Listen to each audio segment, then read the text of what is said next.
దానికి దేవుడు మనకు దయచేసిన ఈ శ్రేష్టమైన సమయాన్ని బట్టి దేవునికి వందనాలు చెల్లిస్తుంటున్నాం.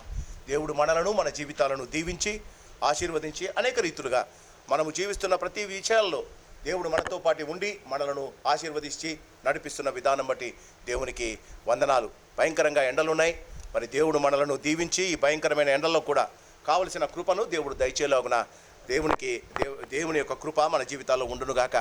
మరి కొన్ని దేశాల్లో ఏమో భయంకరంగా మంచు పడుతుంది. ఉదయకాలం రిక్కు ఫోన్ చేశాడు, ప్రభా డాడీ 9 సెంటీమీటర్స్ 9 ఇంచెస్ బయట ఉంది, చర్చెస్ అన్ని క్యాన్సిల్ చేశారు, చర్చెస్కి ఎవరు రావద్దని చెప్పి మెసేజెస్ పెడుతున్నారు, చర్చెస్ ఉండవంట అని చెప్తున్నారు అని అన్నారు.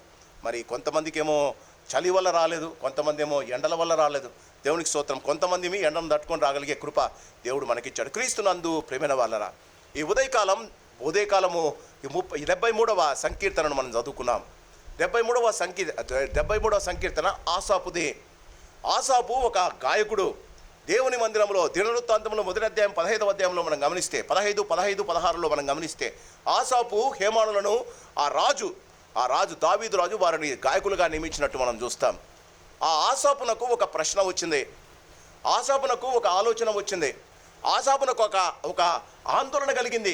ఎందుకంటే ఇంతగా దేవునిలో ఉన్న నేను దేవునిలో బాగుపడాలి, దేవుని చేత ఆశీర్వదింపబడాలి, దేవుని చేత ఆరోగ్యము కలిగి ఉండాలి, దేవుని యొక్క శ్రేష్టమైన కృప నాకు కలగాలని నేను ప్రతినిత్యము దేవుని ధ్యానిస్తూ ఉంటే, దేవుని ఎరగని వారు, అనీతిమంతులు, దేవునిని ఎరగని వారు, దేవుని గురించి తెలుసుకోవటానికి కూడా ఇష్టపడిన వారు ఎందుకు ప్రబలుతున్నారు?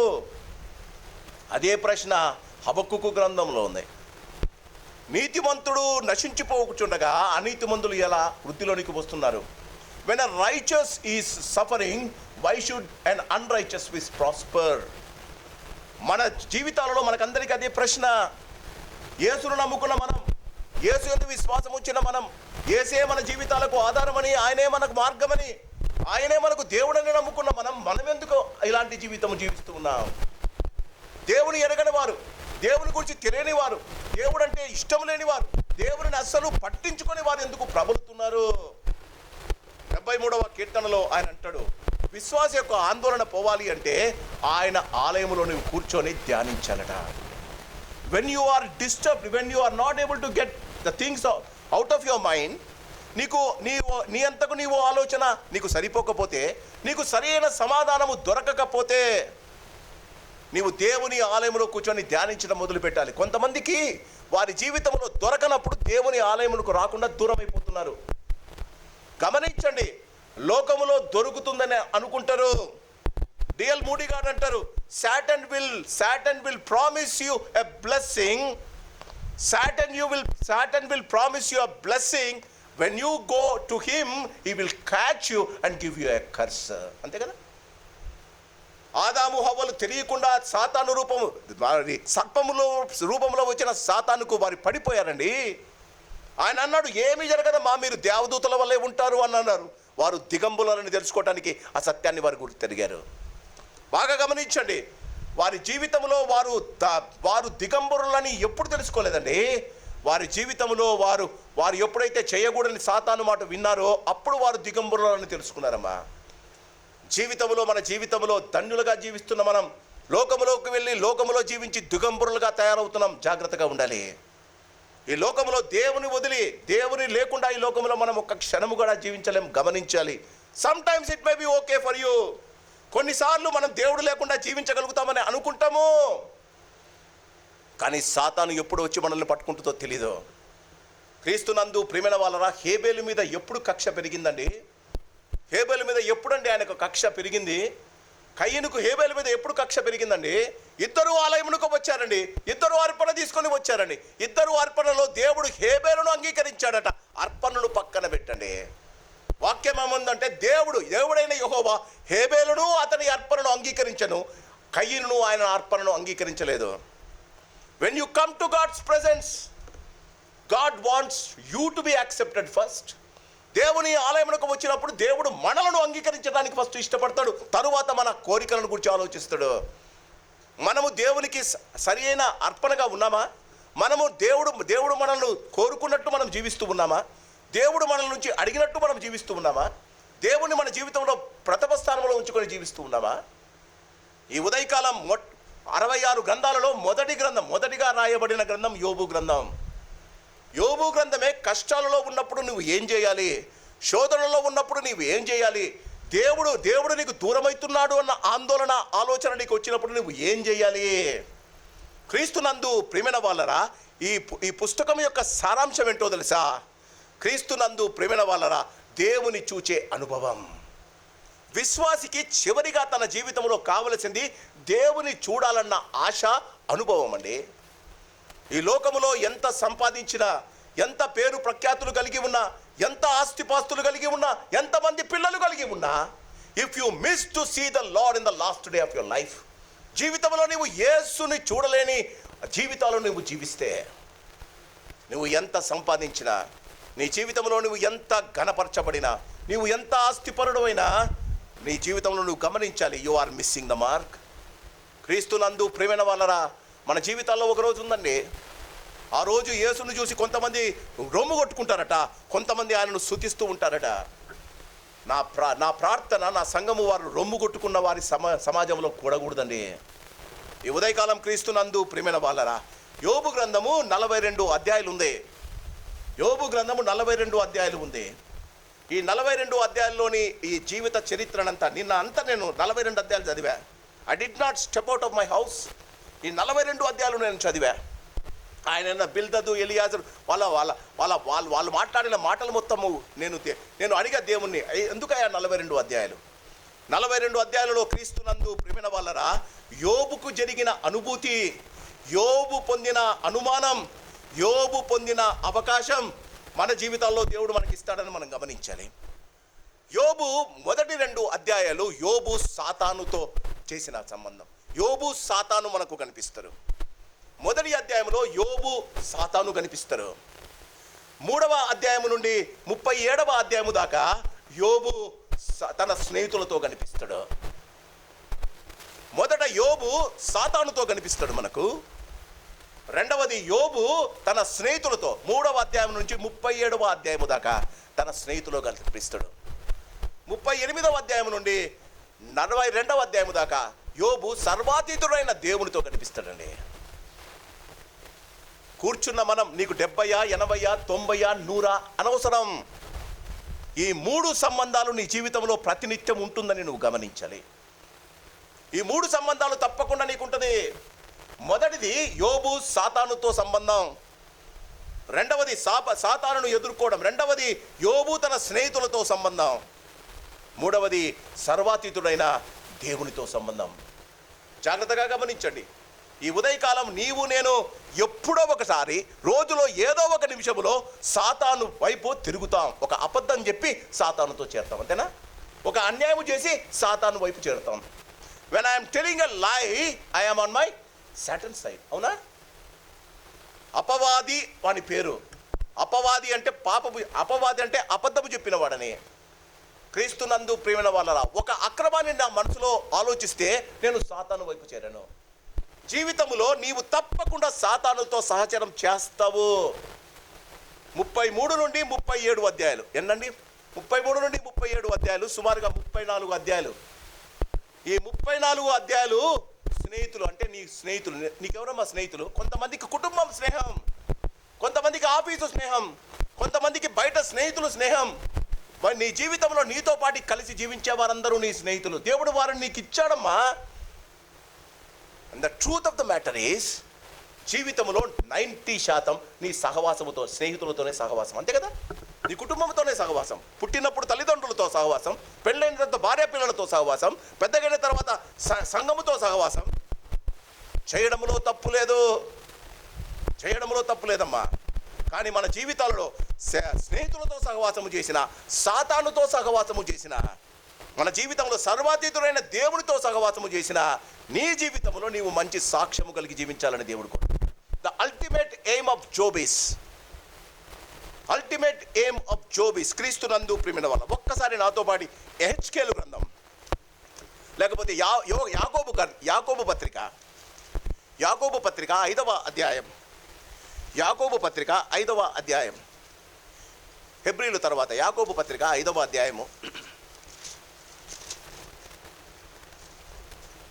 యాకోబు పత్రిక 5వ అధ్యాయము 212వ పేజీ. యాకోబు పత్రిక 5వ అధ్యాయము 11వ వచనం. సహించిన వారిని దండులను కొనుచున్నాము కదా, సహించిన వారిని దండులను కొనుచున్నాము కదా, మీరు యోబు యొక్క సహనమును గూర్చి వింటిరి. ఆయన ఎంతో జాలియో కనికరమును గలవాడని మీరు తెలుసుకొని ఉన్నారు. ఎందుకు దేవుడు మన జీవితాల్లో శోధనలు పెడతాడు? Why God send temptations in our life? Why God tests us? దేవుడు మనల్ని ఎందుకు శోధనలో గుండా, ఈ వాక్యంలో ఉన్నది, శోధనను సహించువాడు ధన్యుడు, వాడు జీవికరీటము పొందుతాడని యాకోబు పత్రికలోనే మనకు తెలుసు. ఈ ఉదయకాలం నీవు గమనించాలి, దేవుడు నన్ను ఎందుకు పరీక్షిస్తాడు? దేవుడు ఎందుకు నన్ను పరీక్షిస్తాడు? బాగా గమనించండి. 5వ అధ్యాయం 11వ వచనం. ఆయన ఎంతయో జాలియు కనికరము గలవాడు. ఎవడండి? యోబట. యోబు సహనము ద్వారా, యోబు శోధనలో సహనము నేర్చుకున్నాడు. పేషెన్స్ నేర్చుకున్నాడు. యోబు శోధనలో సహనము నేర్చుకున్నాడండి. సహనము ఆయనకు జాలి, కనికరాన్ని అడిషనల్గా ఇచ్చేయండి. ఈ ఉదయకాలం కష్టపడేవాడిని చూసి నీవు నాకు నొచ్చుకుంటూ ఉంటే నీవు కష్టపడడం లేదని నాకు తెలుస్తుంది. నీవు ఆ దారి గుండా వేస్తూ ఉంటే, నీవు ఆ దారి గుండా వెళ్ళి ఉంటే, నీవు ఆ భయంకరమైన పరిస్థితిని కూడా నీవు వచ్చి ఉంటే, ఆ కష్టపడేవాడిని చూసిన వెంటనే నీకు జాలియో కనికరం పుడుతుంది. యేసు ప్రభు ఎందుకండి అందరి మీద జాలి పడ్డాడు? యేసు ప్రభు ఎందుకండి అందరిని చూసిన వెంటనే బాగు చేయడానికి ఇష్టపడ్డాడు? ఆయన చిన్నప్పటి నుండి ఆయన జీవించినప్పుడు ఆ వాటినన్నిటిని ఆయన గమనిస్తూ ఉన్నాడు. మానవుని యొక్క ప్రతి రోగ బాధలను ఆయన చూశాడమ్మా. వారు పడుతున్న బాధను తన బాగా ఎంచాడమ్మా. ఈ ఉదయకాలం క్రీస్తునందు ప్రియమైన వాళ్ళరా, నీవు సాతానుతో స్నేహం చేసినప్పుడు, మొదటి 2 వచనాలలో నీవు సాతానుతో స్నేహం చేసినప్పుడు సాతాను నీకు ఏం చెప్తాడో తెలుసా? నీవు ఇంతగా దేవుని మీద ఆధారపడుతున్నావు యోబు, నీవు దేవుని మీద ఆధారపడుతున్నావు యోబు, ఇంకా దేవుణ్ణి నమ్ముకుంటావా? ఆనాడు ఏదెను వనములో సర్పముల హవ్వ దగ్గరికి సాతాను వచ్చాడు. ఆనాడు బాగా గమనించండి, ఆనాడు ఏదెను వనములో సాతాను డైరెక్ట్గా రాలే. ఎట్లొచ్చాడమ్మా? సర్పము ద్వారా వచ్చాడు. యోబు 2వ అధ్యాయము మనం గమనిస్తే భార్య రూపములో సాతాను వచ్చిందమ్మా. బాగా గమనించండి. యోబు గ్రంథం 2వ అధ్యాయము 6వ వచనం నుంచి చదువుతున్నా. అందుకు యెహోవా అతడు నీ వశమున ఉన్నాడు. 8వ వచనం. అతడు ఒళ్ళు గోకుకొనుటకై చిల్ల పెంకు తీసుకొని బూడిదలో కూర్చుండగా. ఒకసారి ఆలోచించండి. అతడు ఒళ్ళు గోకుకొనుటకు, భార్య వచ్చి గోకడంలే, పురుగులు, ఆయనకు శరీరం అంతా పుండ్లు పుట్టాయి, అవంతా నవ్వబడుతుంది. యోబు తన భార్యను గోకమని అడిగాడు. అమ్మ నన్ను కొంచెం గోకమ్మా. ఆమె ఏం చేసిందో తెలుసా? చిల్ల పెంకు తెచ్చి నీకు గోకు అని. వ్యాలంటైన్స్ డే వింటున్నారా? మొన్న వ్యాలంటైన్స్ అయిపోయింది. ఈరోజు మీరు పెంకులు ఇస్తారేమో భర్తలకు, భార్యలకు పెంకులు కదా, గోక్కోమని. చూడండి, బాగా వినండి, వారు ఆలోచించుకు చూడండి. ఆయన ఒళ్ళు గోకుకొనుటకై చిల్ల పెంకు తీసుకొని బూడిదలో కూర్చుండగా అతని భార్య వచ్చి, నీవు ఇంకను యథార్థను వదలకై ఉందువా. అక్కడ దాకా బాగుంది. ఏముందమ్మా నెక్స్ట్? దేవుని దూజించి మరణముఖము. చాలాసార్లు భార్యల్లో, భర్తల్లో, కూతుర్లలో, కొడుకుల్లో, మన స్నేహితుల్లో సైతాను జాగ్రత్త. జీవితంలో ప్రతినిత్యం ఈరోజు వద్దులే గుడికి, ఎంతమంది అనలేదండి? రేపు ఎగ్జామ్ ఉందిలే, ఎందుకులే, ఎన్నిసార్లు నీ మనస్సాక్షి నీతో అనలేదండి? చాలాసార్లు మన జీవితాల్లో సాతానుకు వస్తే సాతానును మనము గుర్తుపడతామని సాతాను మన దగ్గరికి రాడు. యేసు ప్రభు శిష్యులతో కూర్చున్నప్పుడు ఒక మాట ఉంది, యోహాను సువార్త 11వ అధ్యాయం. ఆయన శిష్యులతో కూర్చున్నప్పుడు సాతాను వాడిలో ప్రవేశించాడు, యూదాలో. యేసు ప్రభు పక్కన ఉన్నాడు. యేసు ప్రభు పక్కన ఉన్నప్పుడే యూదాలో సాతాను ప్రవేశిస్తే, యేసు ప్రభు లేనప్పుడు సాతానులు ఎన్ని వస్తాయి చూడండి. when you are encountered with Satan, యోబు జీవితంలో ఇంకా ప్రారంభించలే వాక్యం. యోబు తన జీవితంలో మొదటి నీవు సాతానును ఎదిరించినప్పుడు నువ్వు ఏమనాలి? నీవు సాతానును ఎదిరించినప్పుడు నీకు ధైర్యం ఎక్కడ రావాలి? నీవు ఎలాంటి విశ్వాసం కలిగి ఉండాలి? ఒక్కసారి రండి.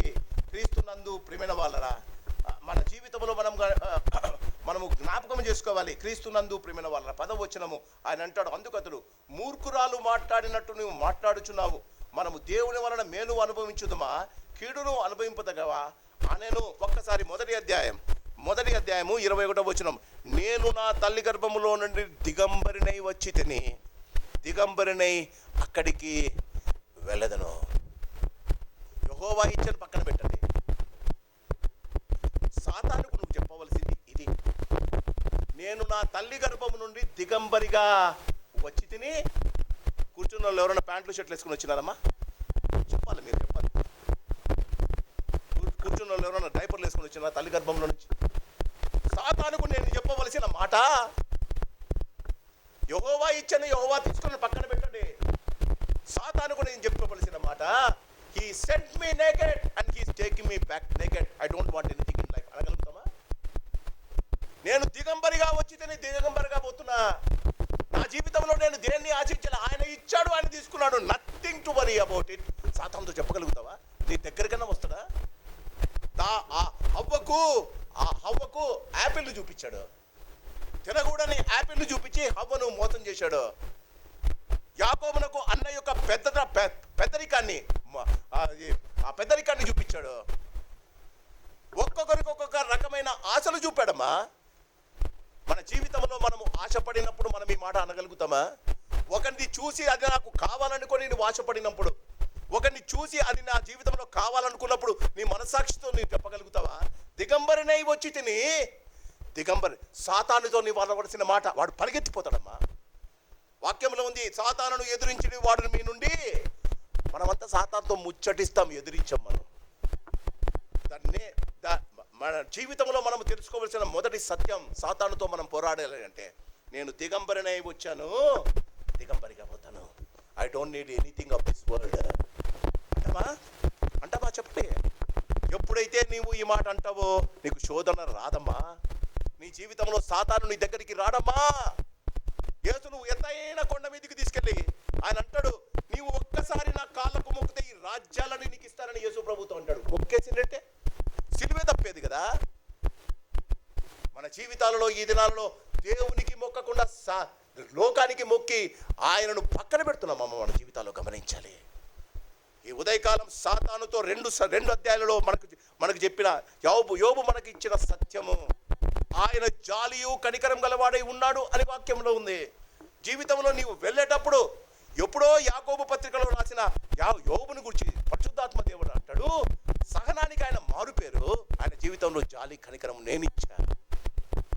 ఈ ఉదయకాలం ధనధాన్యాలతో తూలు తాగుతున్నామేమో, మంచి ఇళ్లలో నివసిస్తున్నామేమో, మంచి కాలంలో తిరుగుతున్నామేమో, దేవుడు నిన్ను ఆశీర్వదించాడని నువ్వు అనుకుంటున్నావేమో. సాతాను అంటాడు, దీని తర్వాత నెక్స్ట్ స్టెప్లోనైనా నిన్ను పడేస్తా. పడగొట్టడం వాడి పడమ్మా, ఎందుకంటే వాడు పరలోకం నుంచి పడవేయబడ్డాడు. హెచ్కేల్ గ్రంథం ప్రకారంగా సాతాను నీ జీవితాన్ని పడగొట్టాలని చూస్తున్నాడు. సాతానుతో నువ్వేమంటావమ్మా? ఈ లోకములో ఉన్నదంతే, మొదటి యోహాను పత్రిక, ఈ లోకములో ఉన్నదంతయు శరీరాశ. శరీరానికి పడకపోతే నేత్రాశ చూపిస్తాడమ్మా. నేత్రాశ లేకపోతే పదవిచ్చి జీవపు డంబాన్ని తెస్తాడమ్మా. చూడండి, జీవితంలో శరీరానికి పడకపోతే ఆయన నీకు చూపించి పడేస్తాడమ్మా. అప్పటికీ పడకపోతే చూడండి, ఆదాము హవ్వల దగ్గరికి వచ్చి ఆమెకు శరీరాశ పుట్టించాడు. దాన్ని తింటే నువ్వు దేవదూత అవుతావు. నేత్రాశ అది చూపునకు రమ్యమైనది, తినుటకు ఆహారమునకు మంచిది అని చూడకుండానే ఆమె అనుకునిందట. క్రీస్తునందు ప్రేమైన వలన అది లేకపోతే, ఈ రెండు నీ జీవితంలో లేకపోతే జీవపు డంబం నన్ను మించిన వాడు లేదన్న గర్వం నీలో వచ్చి కూర్చుంటది. మొదటి 2 అధ్యాయాలు ఆయన అంటాడు, దిగంబర్ సాతానును ఎదిరించడం ఇలాగమ్మా. I don't need anything in life అనగలుగుతాం మనం. సాతాను I don't want anything, it's enough for me, ప్రభు ఇచ్చాడు నాకు చాలు అని ఎప్పుడైనా చెప్పగలుగుతామా? ఇంకా ఇంకా ఇంకా ఎక్కడో ఒకసారి సాతాను నిన్ను పట్టుకుంటాడమ్మా. 3వ అధ్యాయం నుంచి 37వ అధ్యాయం స్నేహితులతో సహవాసం చేస్తున్నావు. స్నేహితులు వచ్చి నిన్ను అంటారు, నువ్వు తప్పు చేశావేమో, నీ కొడుకులు తప్పు చేశారేమో, నీవేమన్నా దేవునికి అపరాధం చేశావేమో, నువ్వు చాలా ఎక్కువ మాట్లాడుతున్నావు యోబు అని స్నేహితులు ఊదలు కొట్టారు ఆయనకు. యోబు గ్రంథం 34వ అధ్యాయం. స్నేహితులతో నువ్వు అనవలసిన పని, స్నేహితులతో నువ్వు చెప్పవలసిన మాట ఏంటో ఒక్కసారి గమనిద్దాం. యోబు గ్రంథం 34వ అధ్యాయం. యోబు గ్రంథం 34వ అధ్యాయము 10వ వచనం. దేవుడు అన్యాయము చేయటం అసంభవం, సర్వశక్తుడు సర్వశక్తుడు దుష్కార్యము చేయుట అసంభవం. నీ స్నేహితులకు నువ్వు చెప్పగలుగుతావా? Are you sure that you are so pure in your life? జీవితంలో నీవు ఎలాంటి దుర్మార్గము చేయలేదు, నీవు జీవితంలో నువ్వు ఎలాంటి అన్యాయము చేయలేదు, నీవు ఎలాంటి దోపిడీ చేయలేదు అని చెప్పగలుగుతావా? దేవుడు అన్యాయము చేయట అసంభవం, సర్వశక్తుడు న్యాయము చేయట అసంభవం. నరుల క్రియలకు తగినట్టుగా ఆయన ఫలము వారికి ఇచ్చుచున్నాడు. ఆయన వారి వారి మార్గమును బట్టి వారికి ఫలమిచ్చును. దేవుడు ఏమాత్రము దుష్కార్యము చేయుడు, సర్వశక్తుడు న్యాయము తప్పడు. స్నేహితులతో మనం పోయి మాట్లాడుకుంటాం కదా, స్నేహితులతో పోయి ఏదో నీతి మాట చెప్పడానికి ట్రై చేస్తాం. 10 సంవత్సరాల తర్వాత నాతో పాటు ఉద్యోగాల్లో పనిచేసిన వారితో ఎప్పుడైనా నేను కలిస్తే బాగా నా మాటలు జాగ్రత్తగా వినండి. నేను స్కూళ్ళలో చదివినప్పుడు నాతో పాటు ఉన్నవారు, నేను ఆఫీసులలో పనిచేసినప్పుడు నాతో పాటు పనిచేసిన వారు, నేను ఉద్యోగం చేస్తుండగా నాతో పాటు ఉద్యోగం చేసిన వారు, ఒక 10-15 సంవత్సరాల నీ యొక్క స్టేటస్ బాగా పెరిగిన తర్వాత నీవు వెళ్ళి నీతి మాటలు చెప్తే ఏమంటారో తెలుసా? ఏమంటారమ్మా? వీడు వచ్చాడ్రా నాయన నాకు చెప్పడానికి, వీని బతుకు నాకు తెలీదా అనలే. Because what you have done yesterday will carry you till you die. దేవుడు అన్యాయము చేయడం అసంభవం, సర్వశక్తుడు దుష్కార్యము చేయుట అసంభవం. నరుల క్రియలకు తగినట్టుగా నీ స్నేహితులతో ఈ మాట అనగలుగుతావా? నువ్వు నీ బాల్య స్నేహితులతో, నీ ఉద్యోగులతో నేను యథార్థంగా జీవించా, దేవుడు అన్యాయం చేయడు, నేను ఏ దుష్కార్యం చేయలేదు, దేవుడు నాకు చేయడం నువ్వు చెప్పగలుగుతావా? Are you sure? నేను నిన్ను అడుగుతున్నా. యోబు తన స్నేహితుల ముందు నిలబడి అంటాడు, నరుల క్రియలకు తగినట్టుగా ఆయన నాకు ప్రతిఫలం ఇస్తాడు, నేనైతే దుష్కార్యము చేయలేదు అనగలుగుతావా? స్నేహితులతో 34 అధ్యాయాలు మాట్లాడారండి. జీవితం అంతా స్నేహితుల మధ్య, జీవితం అంతా ఉద్యోగాల మధ్య, జీవితం అంతా అంతే కదండి. 20 సంవత్సరంలో నువ్వు ఉద్యోగం జాయిన్ అయితే 60 సంవత్సరంలో రిటైర్ అవుతున్నావు. 40 సంవత్సరాలు ఆడపోయినా ఇంకా బతికేది 20ఏనా? ఈ ఉదయకాలం దేవుని నీ స్నేహితుల మధ్య నీ సాక్ష్యం ఎలా ఉందమ్మా? ఈ ఉదయకాలం నీ సాక్ష్యం స్నేహితుల మధ్య ఎలా ఉందమ్మా? వీడా వీడా వీడా ఈ ఉదయకాలం నిన్ను నీవు పరీక్ష చేసుకోవాలి. దేవుడు అన్యాయం చేయడం అసంభవం. మూడవది 38వ అధ్యాయం నుంచి 42వ అధ్యాయం దాకా దేవునితో, సర్వాతీతుడైన దేవునితో యోబు సహవాసం. దేవుడు వచ్చాడు, యోబు చాలా మాట్లాడుతున్నావు యోబు, నేను వచ్చాను, నా దగ్గర వచ్చి నిలబడు అంటాడు. యోబు గ్రంథం 42వ అధ్యాయం. దేవుడు వచ్చి నిలబడితే అప్పుడు దాకా స్నేహితులతో అంటాడు, నేను ఏ దుష్కార్యము చేయలేదు, నేను ఏమి చేయలేదు. సాతానుతో అంటాడు, నేను దిగంబరిగా వచ్చాను, దిగంబరి పోతాను, నువ్వు ఇచ్చిన ఇవ్వకపోయినా నో ప్రాబ్లం అన్నాడు. దేవునికి స్తోత్రం. స్నేహితులతో అన్నాడు, ఏమన్నాడు? దేవుడు అన్యాయం చేయడు, నా పనికి తగినట్టుగా ఆయన నాకు ప్రతిఫలం ఇస్తాడు అనగలుగుతామా? అనలేని పరిస్థితిలో ఉంటే ఇదే అవకాశం. దేవునికి చెప్పాలి, నేను చేసిన తప్పయ్యా, నా జీవితం తప్పయ్యా, తప్పు నడకయ్యా నాది. యోబు దగ్గరికి దేవుడు వచ్చాడమ్మా. బాగా గమనించండి, నీ జీవితంలో దేవుడు నిన్ను సంధించడానికి, ఆయన దగ్గరికి నీవు వెళ్ళకముందే నీ దగ్గరికి ఆయన రావడానికి, వాక్యం ద్వారా రావడానికి ఇష్టపడుతున్నాడు. అదే సంఘం నీకు ఇచ్చే అవకాశం. Before you go and see, stand before the lord. యేసు ముఖాన్ని ప్రతివాడు చూస్తాడు, ప్రతి నేత్రము ఆయనను చూచును. ఆయనను చూచి కొంతమంది అయితే రొమ్ము కొట్టుకుంటారు, కొంతమంది అయితే స్తోత్రం చెల్లిస్తారు. ప్రతి నేత్రము ఆయనను చూడను. Remember this. నేను చచ్చిపోయినా, మీరు చచ్చిపోయినా ఈ మాట అయితే నిలబడుతుంది. ఆయన ఇందులోని ఒక్క పొల్లైనా, ఒక సున్నైనా తప్పిపోదని వాక్యంలో ఉంది. ఆయన ముందు నేను నిలబడక ముందే యోబులా దేవుడు నిన్ను సంధిస్తున్నాడు. ఎలా జీవిస్తావమ్మా? ఆయన కలిసినప్పుడు ఏమంటావు? ప్రైజ్ ది లార్డ్ పాస్టర్ గారు అన్నట్టు ఆయనతో మాట్లాడగలుగుతామా? యేసును నేను సంధించినప్పుడు, ఆయన నా దగ్గరికి వినినప్పుడు, ఒక్కసారి యోబు గ్రంథం 42వ అధ్యాయం, యోబు గ్రంథం 42వ అధ్యాయము 5వ వచనం. వినికిడి చేత నిన్ను గూర్చిన వార్త నేను వింటిని.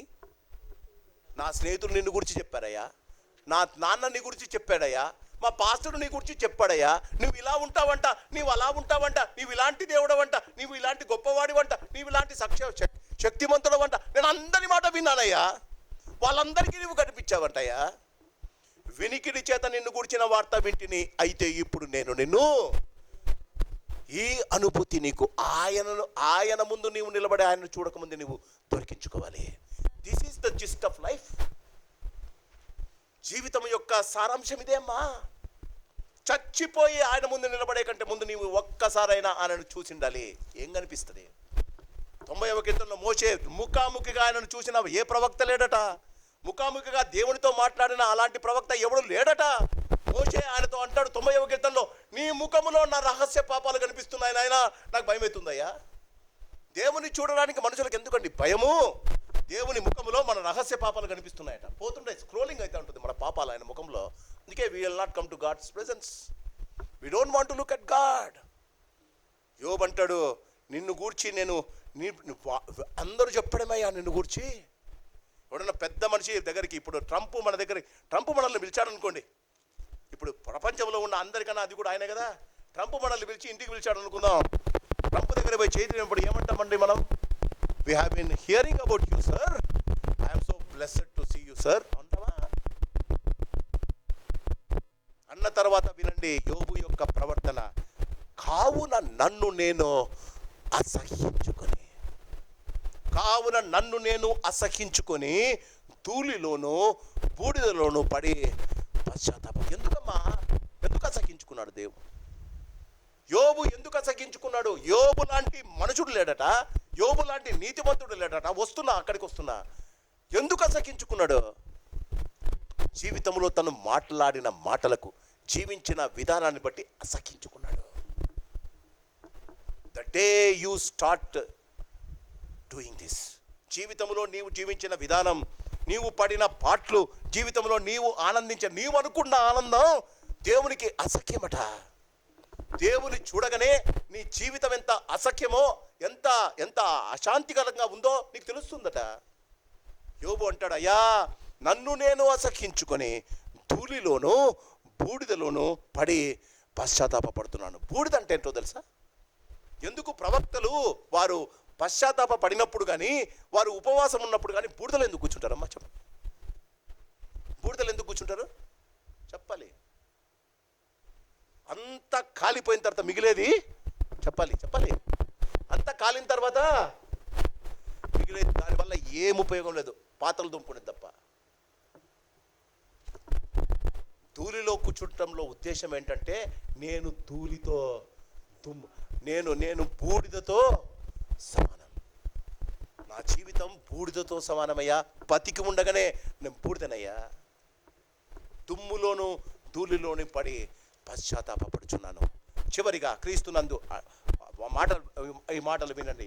క్రీస్తునందు ప్రేమిన వాళ్ళరా, 42వ అధ్యాయము 12వ వచనం, యెహోవా యోబును మొదట ఆశీర్వదించిన దానికంటే మరీ అధికముగా ఆశీర్వదించను. Job with Satan, Job with his friends, Job with his lord. ఈ ఉదయకాలం నేను కూర్చున్న ప్రతివారు ప్రతిరోజు ఈ ముగ్గురు చేతిలో పడుతున్నారు. నీకు ఇష్టమున్నా నీకు ఇష్టం లేకపోయినా ఈ 3 విషయాల్లో పడుతున్నారు. నీవు అబద్ధం చెప్పినప్పుడు సాతాను చేతిలో పడిపోయావు. స్నేహితులతో కూర్చొని టీ తాగుతున్నప్పుడు, లేకపోతే నీ భర్తతో భార్యతో వారు కూడా సహవాసులే. నీతో ఎవరు సహవాసం చేస్తున్నావు నువ్వు వారి చేతిలో ఉన్నావు. ప్రతినిత్యము నీవు నీ కుటుంబంతో నీ సహవాసం చేస్తూ ఉన్నావు. ఈ 42 అధ్యాయాలలో చివరికి నీవు దేవుని చేతిలో కూడా పడతావు. చాలామంది సాతానుతోనే సహవాసం చేస్తున్నారు, స్నేహితులతో ఎంజాయ్ చేస్తున్నారు, దేవునిని వదిలిపెట్టేస్తున్నారు. ఈ ఉదయకాలం దేవునితో నీవు సఖ్యత కలిగి ఉండాలి అంటే, దేవుని ద్వారా దేవుని గురించి నీవు ఆలోచించాలి అంటే, దేవుడు నీ గురించి ఆలోచించాలి అంటే, యోబు గ్రంథం 1వ అధ్యాయానికి వద్దాం. 4 రకాల సాక్ష్యాలు నీకు ఈ లోకంలో, విశ్వాసికి 4 రకాల సాక్ష్యాలు ఉండాలి. ఈ ఉదయకాలం 4 రకాల సాక్ష్యాలు కలుసుకొని మనము దేవుని ప్రార్థన చేద్దాం, నా సాక్ష్యం అలా ఉండాలని. ఎవరైనా వచ్చి సాక్ష్యము చెప్పండియా అని అంటే, వాళ్ళు వచ్చి దేవుడు నాకు బాగు చేశాడు, నాకు ఇల్లు ఇచ్చాడు, నాకు కారు ఇచ్చాడు, నాకు ఇల్లు ఇచ్చాడు, నాకు కారు ఇచ్చాడు, నాకు ఉద్యోగం ఇచ్చాడు, అదే కదా సాక్ష్యం. సాక్ష్యం అనగా గనిన వినిన సంగతులను తెలుపుటయ్యే. సాక్ష్యం అనే పాట ఉంది. సాక్ష్యమిచ్చు కొరకు నన్ను స్వామి రక్షించెనంచు, సాక్ష్యమిచ్చేదా మన స్వామి యేసు దేవుడంచు, సాక్ష్యమిచ్చేద. నాకు చేసింది కాదు, ఆయన ఎవరో చెప్పేది సాక్ష్యం. యోబు జీవితంలో శ్రేష్టమైన సాక్ష్యం ఉంది. 4 రకాల సాక్ష్యాలు. విశ్వాసికి దేవుడు ఈ 4 రకాల సాక్ష్యం ఇస్తే యోబు ముందటి కన్నా దేవుడు ఎక్కువగా ఆశీర్వదించను అని ఉంది. బాగా గమనించండి. యోబు జీవితంలో ఏది కోరుకోలేదు, పోయినప్పుడు బాధపడలేదు, వచ్చినప్పుడు ఆనందించలేదు, ఉన్నదాన్ని ఆశీర్వదించమని కోరుకున్నాడు అంతే.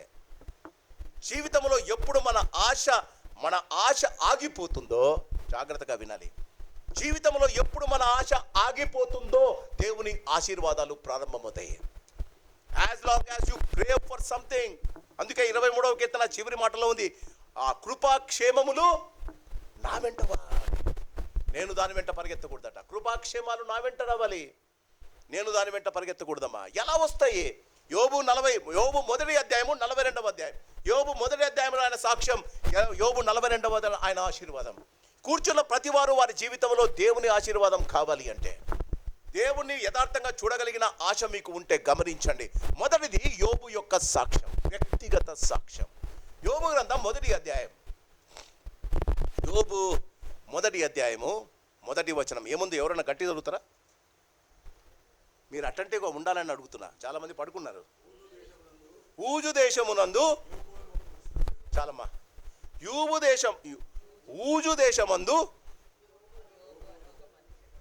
ఈయనైతే దయ్యం కాదు కదా, దేవుడైతే కాదు కదా, పశువు అయితే కాదు కదా, పరిశుద్ధాత్మ దేవుడు. జాగ్రత్తగా వినాలి.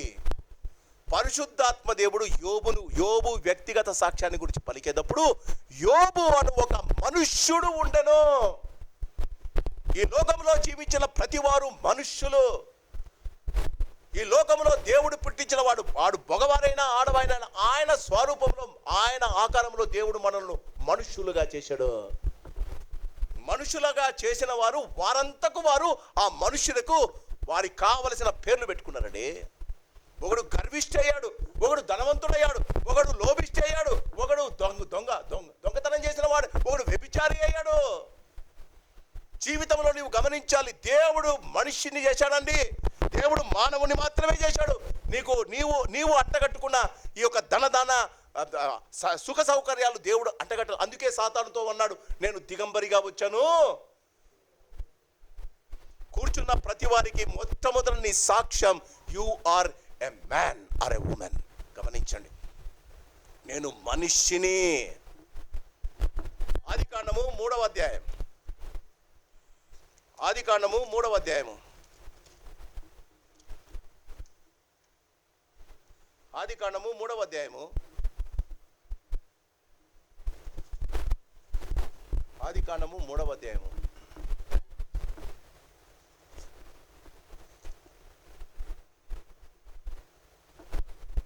సారీ 4వ అధ్యాయం.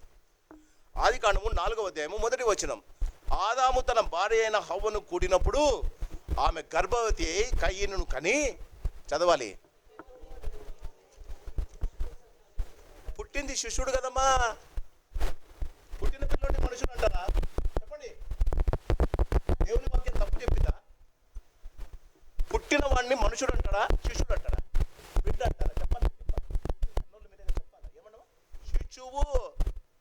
యేసు ప్రభు ఏలైనగా మనకు శిశువు పుట్టెను. యెషయా గ్రంథం 7వ అధ్యాయంలో ఏలైనగా మనకు శిశువు పుట్టెను, మనకు కుమారుడు అనుగ్రహింపబడిన ఉంది. ఆదామునకు హవ్వకు పుట్టిన కుమారుణ్ణి ఆ హవ్వ ఆయనను చూసి ఏమనింది? యెహోవా వలన నేను ఒక మనుష్యుని సంపాదించుకుంటేనే. పుట్టిన ప్రతివాడు దేవుని స్వరూపంలో చేయబడిన మనిషి. గమనించాలి. దానికి కావలసినవన్నీ మనము చేకూర్చుకుంటాం. డాక్టర్ జరిగితే వానికి డాక్టరేట్ పెడతాం, మీ నాన్న పెట్టిన పేరును చేస్తాం. దేవుడు నిన్ను చూసినప్పుడు, దేవుడు when he got watches me, he watches me as a normal man. అంటే ఆయన స్వరూపంలో చేసుకున్న మానవుని. అందుకే యోబు యొక్క సాక్ష్యం, ఆయన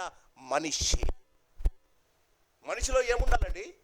దేవుడు ఆదామును చేసి ఆ ఇసుక ఆ యొక్క మట్టితో ఆదామును చేసి నాసికారంధ్రములో జీవాత్మను ఉదగా దేవుడు మనిషి జీవాత్మ ఆయను అన్నది.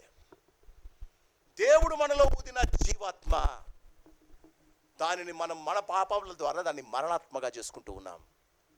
క్రీస్తునందు ప్రేమైన వాళ్ళరా, ఈ లోకంలో మనం జీవిస్తుండగా మన జీవితాలు ఎంత భయంకరంగా తయారయ్యాయంటే, దేవుడు మనలను మానవుడిగా చేశాడండి. మానవుడిగా చేసిన మనం మన యొక్క ఆచారాలను బట్టి, మన యొక్క ఆచరణను బట్టి, మన యొక్క విధి విధాలను బట్టి, మనకున్న తెలివిని బట్టి, మనకున్న ఆస్తిని బట్టి మనలో ఉన్న ఆత్మను చంపివేసి మన శరీరము కోరినట్టు మనం జీవిస్తున్నాం. అందుకే మనం దుర్మార్గులమయ్యాం, పాపులమయ్యాం. దేవుడు నన్ను మనిషిగా చేశాడండి, కానీ ఆయన నన్ను ఎందుకు పాపి అంటున్నాడు? ఒకసారి ఆలోచించండి. నీవు పాపివి అంటాడండి దేవుడు నన్ను. ఎందుకు? దేవుడు ఇచ్చిన జీవాత్మను నేను చంపివేసి ఆయనకి ఇష్టము లేని ఈ లోకపు జీవితాన్ని నేను జీవించా కాబట్టి నన్ను దేవుడు పాపి అంటున్నాడు. ఉదయకాలం గమనించాలి. నీలో ఉన్న జీవాత్మను గురించి ఎప్పుడైనా నువ్వు ఆలోచించావా? ఈ శరీరాన్ని సంతోషపెట్టాలి కదా, ఈ శరీరాన్ని. అందుకే పౌలు అంటాడు, ఈ శరీరాన్ని నేను నలుగొట్టుకుంటున్నా. కూర్చున్న ప్రతివారు, if I ask you who are you, tell me your name. మీ డాడీ మమ్మీ పెట్టారు నీకు పేరు, నీవు ఒక పేరుతో పిలువబడుతున్నావు, కానీ నీవు మనిషి అని ఎప్పుడో మర్చిపోయావు. దేవుడు నీలో పెట్టిన ఆత్మను ఎప్పుడైనా నువ్వు ఆలోచించావా? క్రీస్తునందు ప్రియమైన వాళ్ళ ఆదికాండము 42వ ఆదికాండం ఒక్కసారి నాతో పాటిరండి. ఆదికాండములో యోసేపు ఫరో ముందు నిలబడినప్పుడు ఆయన ఏమంటాడో ఒకసారి గమనిద్దాం. ఆదికాండము 40వ అధ్యాయం, ఆదికాండము 40వ అధ్యాయము 38వ వచనం. ఆదికాండము 41వ అధ్యాయం, ఆదికాండము 41వ అధ్యాయము 41వ అధ్యాయము 38వ వచనం ఏమనుందమ్మా?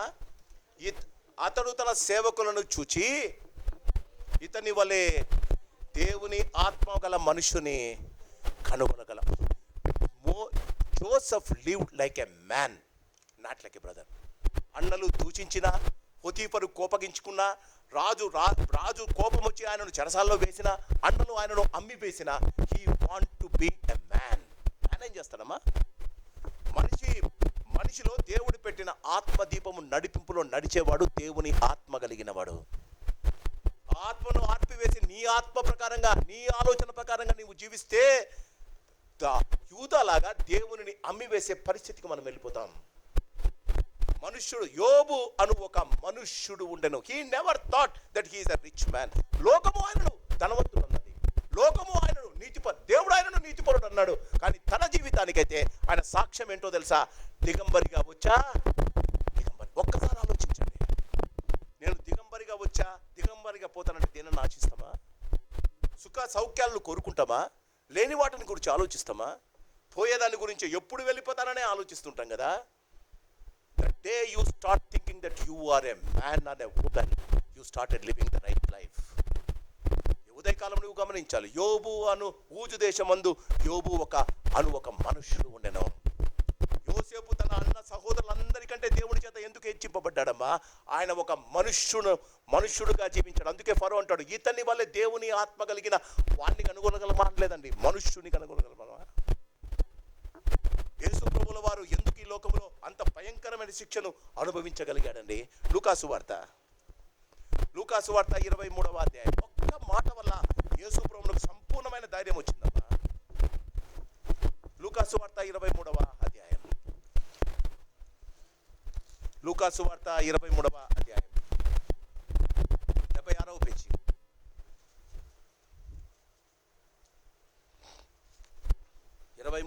లూకాసు వార్త 23వ అధ్యాయము 4వ వచనం. పిలాతు ప్రధాన యాజకులతోనూ జనులతోనూ జన సమూహముతోనూ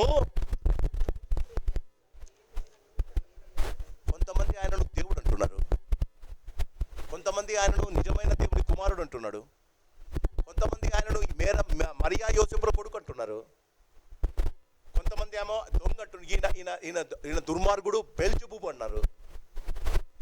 పిలాతు ఆయనను చాలా దగ్గరగా చూశాడండి. ఏమంటాడు? బాగా గమనించండి. ఈ మనుష్యుని యందు హీ హ్యాస్ ఎ నేమ్. యేసు ప్రభువుకు ఒక పేరు ఉందండి. ఆయన పేరు వారిని రక్షించను కనుక ఆయన యేసు అని పేరు పెట్టమని దేవదూత చెప్పిందండి. పిలాతులకు ఆయన యేసు అని బాగా తెలుసండి. When he saw Jesus, he saw a complete man before him standing. ఎప్పుడైతే నీవు మనిషివని నీ జీవితంలో గమనిస్తావో, నీ అంతకు నీవు రాజు అనుకుంటావు కదా, నీ అంతకు నువ్వు రానివి అనుకుంటావు కదా, నీ అంతకు నువ్వు అందగత్తెవు అనుకుంటావు కదా, నీ అంతకు నువ్వు ఆస్తిపరుడు అనుకుంటావు కదా, నిన్ను మించిన వాడు లేడనుకుంటావు కదా, నీవే జ్ఞానివి అనుకుంటావు కదా, మనుషుడు అనే మాటను మర్చిపోతున్నాను. ఈ ఉదయకాలం యోబు జీవితంలో అతి శ్రేష్టమైన సాక్ష్యం, తన సాక్ష్యం, ఆయన ఒక మనుష్యుడు. ఈ ఉదయకాలం మనుషులుగా బతకాలి మనం, మృగాలుగా కాదు. చాలా మంది కోపాలతో, ద్వేషాలతో, కక్షలతో, ఈర్చలతో మృగాలుగా మారిపోతున్నాం. God made me a man and he want to see me just like a man. I can never become a superman. I will never become a superman. గమనించండి, జీవితంలో దేవుడు నన్ను మనిషిగా చేశాడు, మనిషిగా బతకమంటాడు, మనిషిగా చావమంటాడు. క్రీస్తునందు ప్రియమైన వాళ్ళారా, యోబు గ్రంథం మొదటిది యోబు సాక్ష్యం, ఆయన మనుష్యుడు. ఆ మనిషిలో దేవుడు పెట్టిన దీపం ఆరిపోకుండా జాగ్రత్త పడ్డాడు. అందుకే తన కుమారులు కుమార్తెలు దేవుని ఎడల తప్పు చేసిరేమో అని ప్రతినిత్యము వారి కొరకు ధూపం వేసేవాడట. తన కుమారులు కుమార్తెలు, తను కాదండి, తన కుమారులు కుమార్తెలు దేవునికి విరోధంగా తప్పు చేశారేమో అని ప్రతినిత్యము దేవునికి ధూపం వేసేవాడట, అంటే ప్రార్థన చేసేవాడట. Oh what a great man he is. Are you that man which God is expecting you? జీవితంలో ధైర్యంగా చెప్పగలుగుతావా, దేవుడు నాలో పెట్టిన జీవాత్మను నేను ఎప్పుడు కించపరచలేదు, దేవుడు నాలో ఊదిన జీవాత్మ నేను ఎప్పుడు కష్టపెట్టలేదు, అబద్ధం చెప్పలేదు, కోపం చేయలేదు, అన్యాయం చేయలేదు, అక్రమంగా సంపాదించాలి, చెప్పగలుగుతావా? ఈ ఉదయకాలం నువ్వు గమనించాలి యోబు యొక్క సాక్ష్యం. He was a man. Let me see యోబు గ్రంథం 1వ అధ్యాయం. యోబు గ్రంథం త్వరగా వెళ్దాం. యోబు గ్రంథం 1వ అధ్యాయం. నీ సాక్ష్యమే కాదమ్మా, లోకము కూడా నీకు ఒక సాక్ష్యం ఇస్తుంది. లోకము నీకు ఒక సాక్ష్యం ఇస్తుందమ్మా. గమనించండి, క్రీస్తునందు ప్రియమైన వాళ్ళరా, యోబు ఊజు దేశమందు యోబు ఒక మనుషుడు ఉండెను. లోకమిచ్చే సాక్ష్యం, అతడు యథార్థవర్తనుడు, అతడు న్యాయవంతుడు. మూడవది, అతడు దేవుని యందు భయభక్తులు కలిగి చెడుతనమును విసర్జించినవాడు. లోకము నీ నుండి కోరుకున్నది మూడే. నీవు లోకంలో నీ స్నేహితుల మధ్య జీవిస్తున్నప్పుడు లోకస్తులు నీ నుండి కోరుకున్నది మూడే అమ్మా. చాలాసార్లు చెప్పిన ధన్యత అంటే 3 విషయాలు. నీవు శారీరకంగా నీవు నీ కష్టాన్ని, నీ యొక్క చేతి కష్టాన్ని, మీ భూఫలాన్ని అనుభవించాలి. 6 దినాలలో భూమిని దున్ని ఆ దున్నిన ద్వారా వచ్చిన ఫలాలను వారు అనుభవించారు. దాన్ని భూఫలం అంటారు. రెండవది కడుపులో నుంచి పుట్టిన గర్భఫలం. మూడవది ఆత్మీయంగా వచ్చే ఆత్మఫలం. ఈ 3 ఉన్నవారిని ధన్యత అని అంటారు. ఇక్కడ లోకము అతనిని 3 రీతిగా కొడుతుంది. ఆయన యథార్థవర్తనుడు, ఆయన యథార్థ వర్తనుడును అనుంది. యథార్థవర్తనుడు అంటే పనులలో, పలుకులలో, ప్రవర్తనలో యథార్థవర్తనుడు. పనులలో, పలుకులలో, అది ప్రజల ముందు చూసిపించేది. ప్రజల ముందు ప్రజలు నిన్ను గమనించాలంటే 3. ఒకటి పని, రెండవది పలుకు, మూడవది ప్రవర్తన. నీ పనులలో, నీ పలుకులలో, నీ ప్రవర్తనలో యథార్థత ఉందా? మనుషులు నిన్ను గమనిస్తున్నారు. వీడు చెప్పేది ఒకటి, అబ్బా చెప్పేది చూడు, వీడు చాలా చెప్తాడు పాస్టర్ గారు, ఏం చేయడండి, అవునా? అందుకే నీ మాటలు కొద్దిగా ఉండు. I always tell you will become a slave for the words which you speak and you are a master for the words which you did not speak. చాలా గొప్పగా మాట్లాడేస్తాం, చాలా గొప్పలు చెప్పుకుంటాం మనల గురించి.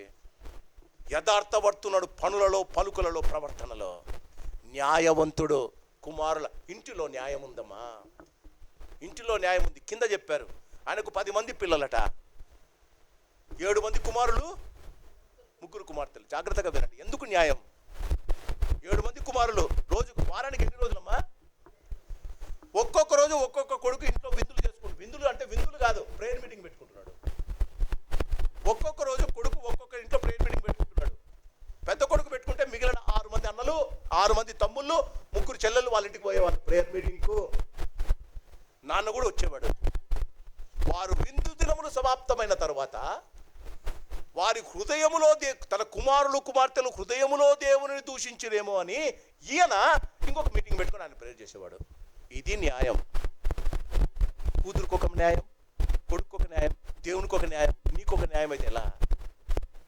7 రోజుల్లో ప్రతిరోజు వారింట్లో ప్రార్థన విజ్ఞాపనలు ఉన్నాయి. ఏదో ఒక కొడుకింట్లో కింద ఉందండి. ప్రతిరోజు they never miss the prayers. మీరు ఇప్పుడు అడగాలి, న్యాయపడుతులా? మీరు న్యాయవర్తనులా? దేవుని యొక్క కూటాలకు, దేవుని యొక్క ఆటలకు రావడానికి మీరు ఎప్పుడైనా కష్టపడ్డారా? వారి ఇంటిలో న్యాయం ఉందమ్మా. దేవుని ఆరాధించడంలో వారి న్యాయం ఉందమ్మా. మూడవది ఆత్మీయంగా. మొదటిది సమాజంలో, రెండవది ఇంటిలో, మూడవది దేవుని యొక్క సన్నిధిలో. దేవుని యందు భయభక్తులు కలిగి చెడుతనమును విసర్జించి. జాగ్రత్తగా వినండి, ఈ వాక్యం చాలా జాగ్రత్తగా మనం అర్థం చేసుకోవాలి. దేవుని యందు భయభక్తులు కలిగి, నెక్స్ట్ మాట ఏముందమ్మా అంటే కొంతమంది దేవుని యందు భయభక్తులు కలిగి కూడా చెడుతనమును విసర్జించడం లేదు. యోబులా నేను కావాలి, యోబులా నాకు సహనం కావాలి, యోబులా నాకు వినయం కావాలి, యోబులా ఆశీర్వాదం కావాలి. లోకము నిన్ను 3 రకాలుగా పరీక్షిస్తుంది. మొదటిది, నీవు యథార్థపడుతున్నాడవా? నీ పనులను చెప్పిన మాట మీద నిలబడతావా? పనులు చేస్తే చివరి దాకా. మోషేను గురించి నిర్గమకాండం, లేవీకాండంలో ఏముందంటే, మోషే దేవుడు చేసినదంతయు చేశాను. ఇంకొక మాట ఉందండి, చాలా ఇష్టం, అట్లే చేశాను. మోషే ఎందుకు? ఆయన అంటాడు, నా పూజనులందరిలో సాత్వికుడు, నా ఇల్లంతటిలో నమ్మకమైన వాడని మోషేను గురించి ఎందుకు చెప్పాడు తెలుసా? మోషే దేవుడు చెప్పినంతయు చేశాను. పెద్దలు ఆలోచించాలి, అట్లే చేస్తున్నారా? దేవుడు చెప్పినట్లే చేస్తున్నారా? మూడవది, దేవుని యందు భయభక్తులు కలిగి. ఇది లోకం ఇచ్చే సాక్ష్యం. ఇంతటితో సరిపోదు తల్లి, దేవుడిచ్చే సాక్ష్యం. దేవుడిచ్చే సాక్ష్యం అమ్మా. నేను ఎప్పుడైనా ఆలోచించండి. when I was reading this book, ఒక 3 రోజుల నుంచి నేను ఎక్కడికి వెళ్ళలే, బయటికే వెళ్ళలే. I was just asking God, you must talk to me. Something which I have not told everybody, I have to tell them today. You have to tell me. దేవుణ్ణి అడిగా, ఉన్నట్టుండి నాకు దేవుడు తలపించాడు. ఒక్కసారి నాతో పాటు 6వ వచనం. దేవదూతలు యెహోవా సన్నిధిని నిలుచుటకై వచ్చిన దినమొకటి తటిస్తించెను. ఆ దినమున అపవాదియగు వాడితో కూడా కలిసి వచ్చెను. యెహోవా నీవు ఎక్కడి నుండి వచ్చితని వారిని అడుగగా, అపవాది భూమి మీద ఇటు అటు తిరుగులాడుచు అందులో సంచరించుచు వచ్చితనని యెహోవాకు ప్రత్యక్షమిచ్చెను. అందుకు యెహోవా, ఇది దేవుడు యోబునిచ్చిన సాక్ష్యం. ఏమన్నాడమ్మా? నీవు, దేవుడు నీ గురించి మాట చెప్తాడా? నీవు నా సేవకుడైన యోబును గురించి. వాట్ గాడ్ టోల్డ్ మీ అంటే, దేవుడు నా మనసులో ఏం పెట్టాడంటే, regularly there is a general body in heaven. పరలోకములో జనరల్ బాడీ ఉంటుంది. ప్రతిసారి జనరల్ బాడీ ఉంటుంది. ఉంది కదా, బైబిల్లో ఉంది కదా. ఆ జనరల్ బాడీలో దేవుడు తన బిడ్డల గురించి డిస్కస్ చేస్తాడు. మనము జీవించిన విధానాన్ని అంత వీడియో తీసుకొని వెళ్ళి సాతాను దేవునికి చూపిస్తాడు. చెప్పండి, ఇప్పుడు దేవుని ఎదుట మీ సాక్ష్యం ఎలా ఉందో ఒకసారి చెప్పండి. క్రీస్తునందు ప్రేమిన వాళ్ళరా, దేవుడు ఆయనను గురించిన సాక్ష్యం, నా సేవకుడైన యోబును గురించిన వారు. Did God know your name? దేవుడు నీ పేరు తెలుసా? నీకు దేవుడు తెలుసు. నీకు దేవుడు బాగా తెలుసు. నీకు కాదు, బయట కూర్చున్న వాళ్ళు కూడా దేవుడు తెలుసు. పరలోకంలో వెళ్ళే జనరల్ బాడీలో అజెండాలో నీ పేరుందా? దేవుడు నిన్ను గురించి మాట్లాడాలని ఇష్టపడుతున్నాడా? దేవుడు నీ పేరును పలకాలని ఇష్టపడుతున్నాడా? అంతమంది కోటాను కోట్ల మనుషులు జీవిస్తూ ఉండగా దేవుడు అంటాడు, నా సేవకుడైనా యోబుని గురించి నువ్వు ఆలోచించావు. క్రీస్తునందు ప్రేమైన వాళ్ళరా, గాడ్ వాస్, బాగా గమనించండి, ఇక్కడ ఏముందంటే, ఈ దేవుడు సాతానుకు ఛాలెంజ్ చేస్తున్నాడమ్మా. దేవుడు సాతానుకు యోబును మధ్యలో పెట్టుకొని, యోబును పావుగా పెట్టుకొని దేవుడు సాతానుతో ఛాలెంజ్ చేస్తున్నాడమ్మా. ఎందుకో తెలుసా? యోబు ఎంత ఉన్నా తన జీవితంలో తను దిగంబరుడని, తను మనిషి అని ఎప్పుడు మర్చిపోలేదమ్మా. He ఉదయకాలము ఆ సత్యము నీకు తెలిస్తే your name will be included in the general body of Jesus Christ. మన జీవితంలో మనకు జనరల్ బాడీ ఉంది, మన చర్చికి ఒక జనరల్ బాడీ ఉంది, అందులో మీ పేర్లు ఉన్నాయి, జీవగ్రంథంలో మీ పేర్లు ఉన్నాయి, దేవునికి స్తోత్రం. కానీ దేవుని అజెండాలో నీ పేరుందా? దేవుని అజెండాలో పేరు కలిగిన జీవితాన్ని నువ్వు జీవిస్తున్నావా? మనుషునిగా జీవిస్తున్నావా? సాటి మనుషులు నువ్వు ప్రేమిస్తున్నావా?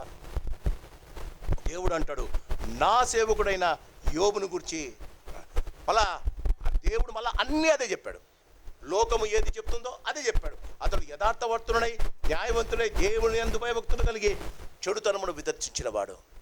రెండవ సాక్ష్యం దేవుడు ఇచ్చిన మాట, భూమి మీద అతని వంటి వాడు ఎవడునో లేడు. ఇంగ్లీష్లో ఒక సామెత ఉంది, క్రీస్తునందు ప్రేమైన వాళ్ళ, let not the people avoid you when you are going to them, let the people miss you we're going out of them. Let not the people avoid you when you are going to them. మనుషుల దగ్గరికి నువ్వు నడుచుకుంటూ నువ్వు స్నేహితుల దగ్గరికి వెళ్ళేటప్పుడు దరిద్రుడు వస్తున్నాడు రా అని అనుకోకూడదంట. నేను గురించి నువ్వు ఎప్పుడన్నా నీ స్నేహితుల్లో కూర్చొని బయటికి లేచి నాకు టైం అయింది నేను వెళ్తున్నా అంటే లాగాలట చెయ్యి, ఇంకొంచెం కూర్చోరా, మంచి మాటలు చెప్తున్నావు అన్నగంట. జీవితంలో గమనించండి, మన జీవితం ఇంకొకరికి ప్రయోజకరంగా ఉండాలి. మన జీవితం అతని వంటి వాడు ఒకడు. దేవుడు చెప్పిన 2 సాక్ష్యాలు, ఆయన నా సేవకుడు, భూమి అందంతటా అతని వంటి వాడు లేడు. ఎందుకమ్మా?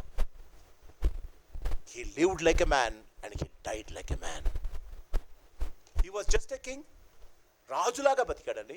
7,000 ఒంటెలు, 7,000 గొర్రెలు, 3,000 ఒంటెలు, మళ్ళా 6,000 ఆడగాడిదలు, మరి గొర్రెలు, దొడ్లు, దాసులు అంతా పెట్టుకున్నవాడు మనిషిగా బతికాడండి. ఈ ఉదయకాలం ధనం వస్తేనే నీకు గర్వం వస్తుంది కదా. జీవితంలో కొంచెం ఆస్తి వస్తేనే జీవితంలో నీవు గొప్పవాడి వైపు అనుకుంటావు కదా. దేవుడు నీ నుండి కోరేది ఇదేదమ్మా, ఆయన నీవు ఆయనకు, నీ జీవితంలో నేను ఎంత గొప్పవాడినైనా నేను దేవునికి సేవకుడనే. దేవుడు నా నుండి నీ నుండి కోరుకునేది అది. మొదటిది స్వసాక్ష్యం, రెండవది సమాజపు సాక్ష్యం, మూడవది సర్వశక్తుని సాక్ష్యం, నాలుగవది సాతాను సాక్ష్యం. క్రీస్తునందు ప్రియమైన వాళ్ళరా, ఒక్కసారి 9వ వచనం అని అడుగగా అపవాది, యోబు ఊరకయే దేవుని యందు భయభక్తులు గలవాడు ఆయన, నీవు అతనికిని అతని ఇంటి వారికిని అతనికి కలిగిన సమస్తమును చుట్టూ కంచె వేసితివి కదా. నీవు అతని చేతి పనిని దీవించుట చేత అతని ఆస్తి దేశంలో బహుగా విస్తరించి ఉన్నది. అయినను నీవు ఇప్పుడు నీ చెయ్యి చాపి అతన్ని కలిగిన సమస్తమును మొత్తిన ఎడల అతడు నీ ముఖము ఎదుటనే దూషించి నిన్ను విడిచి పోవును. క్రీస్తునందు ప్రేమైన వాళ్ళ సాతాను సాక్ష్యం నువ్వు వదిలిపోతావని సాక్ష్యం ఇస్తున్నాడు. సాతాను నిన్ను చూసినప్పుడు ఏమంటాడో తెలుసా, దీని గురించి నేను భయపడినాను. ఎందుకు? గుడి నుంచి బయటికి పోతేనే మళ్ళీ లోకస్తుడు అయిపోతాడు. సాతాను యోబును గురించి ఇచ్చిన సాక్ష్యం నిన్ను వదిలిపెట్టిపోతాడు. సాతాను ఎప్పుడు దేవునికి దగ్గరైన ప్రతి వారి నుండి సాతాను కొనుక్కున్నది వదిలిపోవడం. ఎందుకు? వాడు పరలోకాన్ని వదిలాడు. హెచ్కేల్ గ్రంథంలో యెషయా గ్రంథంలో ఉంది, తేజో నక్షత్రమా, వేకువ చుక్క, నువ్వు ఎట్లా ఆకాశం నుంచి కింద పడిపోయావయ్యా. వాడు పడ్డాడు కనుక విశ్వాసులందరినీ పడేయాలని దుప్పుతున్నాడు. క్రీస్తునందు ప్రేమైన వాళ్ళరా, ఆయన అంటాడు, నిన్ను విడిచిపోవును, నేను వాడిని తొప్పేస్తాను అన్నాడు. క్రీస్తునందు ప్రేమైన వాళ్ళరా గమనించండి, when Job was thrown out, జోబు భయంకరంగా ఆయనను వెలివేసినప్పుడు, జోబును ఆయన ఒక భక్తుడు అంటాడు, when Satan has pushed Job out of his life, తను నివసిస్తున్న అతి శ్రేష్టమైన ఆశీర్వాదకర జీవితం నుండి ఆయనను దొబ్బి వేసినప్పుడు ఆయన భూమి మీద పడలేదమ్మా. జోబు fell flat at the Jesus feet. దేవుని యొక్క పాదముల దగ్గర యోబు పడ్డాడట. అందుకే ఆయన కనిపించాడు, దేవుడు కనిపించాడు. మనకు దొబ్బినప్పుడు, సాతాను మనలను శోధించినప్పుడు మనము దేవుని కాళ్ళ మీద పడడం మన జీవితంలో మర్చిపోయామమ్మా. ఈ ఉదయకాలం నువ్వు గమనించాలి, యోబు ఎందుకు నిలబడగలిగాడు? సాతాను పడవేసినప్పుడు పడవడానికి ఒప్పుకున్నాడు, కానీ ఆ పడినది ప్రభువు పాదాల దగ్గర పట్టడానికి ఇష్టపడ్డాడు. అందుకే అంటాడు, వినికిడి చేత నేను కాళ్ళ దగ్గర, దేవుని కాళ్ళ దగ్గర పడకపోతే దేవుడు ఎలా కనిపిస్తాడమ్మా? ఎవరో ఇప్పుడు బయట ఉన్నారు, ఆయన ముఖం నేను చూడాలి, ఆయన ముఖం పూర్తిగా చూడాలంటే ఎక్కడుండాలమ్మా? ఆయన దగ్గర, ఆయన ముందు ఉండాలి. సాతాను యోబును దొబ్బినప్పుడు ఆయన పాదాల దగ్గర పడ్డాడమ్మా. చాలాసార్లు మన జీవితాల్లో వస్తున్న కష్టాలు, ఇరుకులు, ఇబ్బందులు, ఆందోళనల్లో సాతాను మనల్ని ఇంకా శోధించినప్పుడు మనం దేవుని నుండి దూరం అయిపోతాం తల్లి. క్రీస్తునందు ప్రేమైన వాళ్ళ చాలామంది వాళ్ళ జీవితంలో కష్టం ఉంది, ఇరుకుంది, ఇబ్బంది ఉంది. నాకు కూడా కష్టం కలిగింది, నాకు కూడా ఇబ్బంది కలిగింది, నాకు కూడా ఆందోళన కలిగింది, నాకు కూడా దేవుడు ఏం చెప్తున్నాడని ఆందోళన కలిగింది.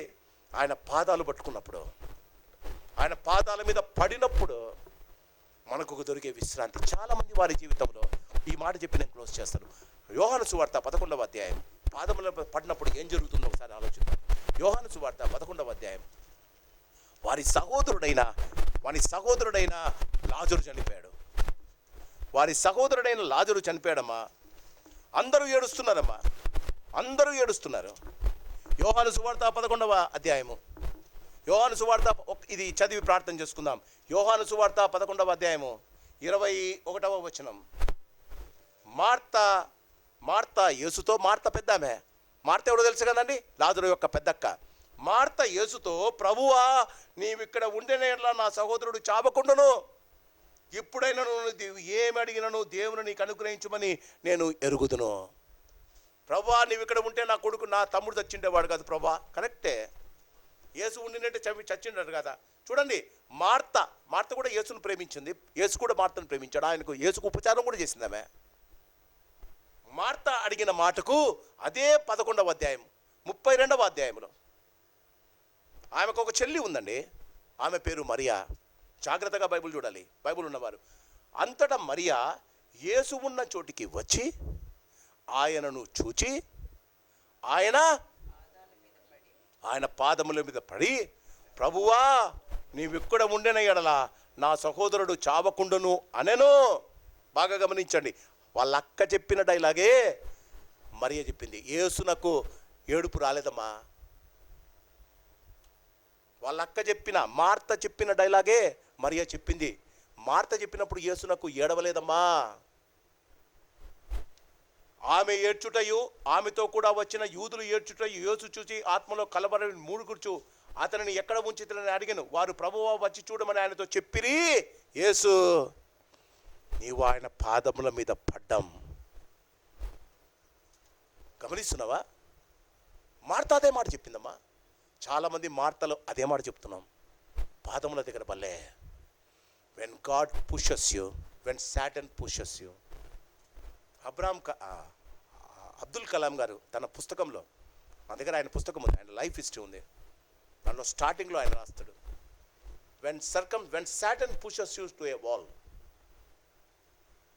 When Satan pushes you to, ఆయన Muslim, when Satan pushes you to a wall, hang on to God. When Satan pushes to a wall, hang on to God. సాతాను నిన్ను గోడకు పెట్టి ఒత్తుతూ ఉంటే దేవుని మీద ఆధారపడు, దేవుణ్ణే హత్తుకో. Because when you fall he will catch you. When you fall he will catch you. Otherwise he will teach you how to fly. When you fall he will catch you. సాతాను నిన్ను గోడకేసి దొబ్బుతుంటే, నీ పరిస్థితులు నిన్ను భయంకరంగా చేస్తుంటే దేవుని మీద ఆధారపడు. ఎందుకంటే నువ్వు పడిపోతుంటే ఆయన నీ చేతులతో పట్టుకుంటాడు. ఒకవేళ నువ్వు పడిపోకుండా నువ్వు అలా నిలబడితే ఎగిరే ధైర్యం నీకు ఇస్తాడు. ఈ ఉదయకాలం క్రీస్తునందు ప్రేమైన వాళ్ళరా, యోబు దేవుని సేవకుడై ఆయన భూలోకమంతటిలో నమ్మకమైన ఆయన చేసిన ఒకే ఒక పని, ఇంత భయంకరమైన శోధనలో క్రీస్తునందు ప్రేమైన వాళ్ళరా, దేవుని కాళ్ళ దగ్గర, దేవుని దగ్గర మోకరించి ప్రార్థించి ఆయనను చూడాలనుకున్నాడు. ఆయన అంటాడు, అయ్యా వినికిడి చేత నిన్ను గురించి విన్నానయ్యా, నిన్ను చూసే భాగ్యము నాకుందయ్యా. నీకు శోధన వచ్చిందా? నీకు కష్టం వచ్చిందా? నీ భార్య చచ్చిపోయిందా? నీ ఇంట్లో వారు నీకు దూరం అయ్యారా? నీ భర్త దూరం అయ్యాడా? ఎందుకు చేశాడో తెలుసా? God wants to, he so close to you. ఆయన నీకు కనిపిస్తున్నాడమ్మా, ఆయన నీవు ముట్టుకున్నంత దగ్గరగా ఉన్నాడమ్మా. కానీ నీ కళ్ళు కోపముతో మూసుకొని పోయావు, నీ కళ్ళు ద్వేషముతో మూసుకొని పోయాయి, నీ కళ్ళు ఆందోళనతో, అనుమానంతో, అవమానంతో మూసుకొని పోయాయి. ఒక్కసారి కళ్ళు తెరుచుకొని చూడు. He's just beside you. ఆయన నీకు కనిపిస్తాడమ్మా. ఆయనను చూచిన వారు ఎప్పుడు దిగులు చెందరమ్మా. క్రీస్తు నందు ప్రేమైన వాళ్ళరా, బాగా గమనించండి. I started with this word. నా ప్రసంగం దీంతో ప్రారంభించా. Why should the righteous will suffer when wicked perish. నీతిమంతులు కష్టపడుతుండగా అనీతిమంతులు ఎందుకు ప్రబలుతారు? బైబుల్ అంతా దీనికి ఆన్సర్ చెప్పదు. మీరు జ్ఞాపకం పెట్టుకోండి. Bible never give you an answer because we have an answer only in heaven. Son of the lord యేసు ప్రభుల వారు దానికి ఆన్సర్ చెప్తారు. మనం ఎందుకు కష్టపడం, వాళ్ళెందుకు సంతోషంగా జీవించారు? దేవుడు లేనివారు ఈ లోకంలో ఎందుకు సంతోషంగా జీవించారు? దేవుడు ఉన్నవారం ఎందుకు కష్టపడుతున్నామో తెలుసా? మనము నీతికి, న్యాయానికి, యథార్థతకు నిలబడ్డాం. యోబులా కష్టపడుతున్నాం. But Bible will not give an answer. But Bible says righteous, నీతిమంతులు విశ్వాసం మూలముగా మాత్రమే బతుకుతారు. ఎందుకట? ఈ కష్టాలు ఒకనాడు, నాకున్న కష్టాలు, నాకున్న విపత్తులు దూరం అయిపోతాయి. నా దేవుణ్ణి నేను కల్లారా చూడాలన్న ఆశ పెంచడానికి కష్టాలు పెడతాడట. జీవితంలో గమనించండి, కష్టాలు కలకాలం కాపురం ఉంటాయంట. మన జీవితాల్లో మనం జాగ్రత్తగా ఉండాలి. శోధనను సహించిన వాడు ధన్యుడు, వాడు దేవుడిచ్చు జీవ కిరీటాన్ని పొందుతాడు.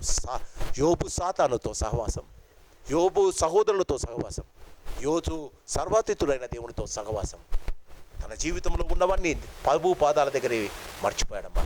నీకెంత కష్టమైనా, నీకెంత విపత్తు అయినా, నీ పరిస్థితి ఎలాగైనా, believe there is a God in heaven.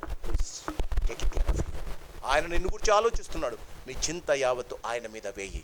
ఆయన తప్పించుకునే మార్గం చూపిస్తాడు, ఎదుర్కోగలిగిన ధైర్యం ఇస్తాడు, సహించగలిగిన శక్తిని నీకు నాకు దయచేయనుగాక. ఈ మాటలను దేవుడు దీవించి మన జీవితాలకు ఆశీర్వాదకరంగా చేయనుగాక. ప్రార్థన చేసుకుందాం. పరిశుద్ధుడా, ప్రేమ కలిగిన తండ్రి, నీకు వందనాలు.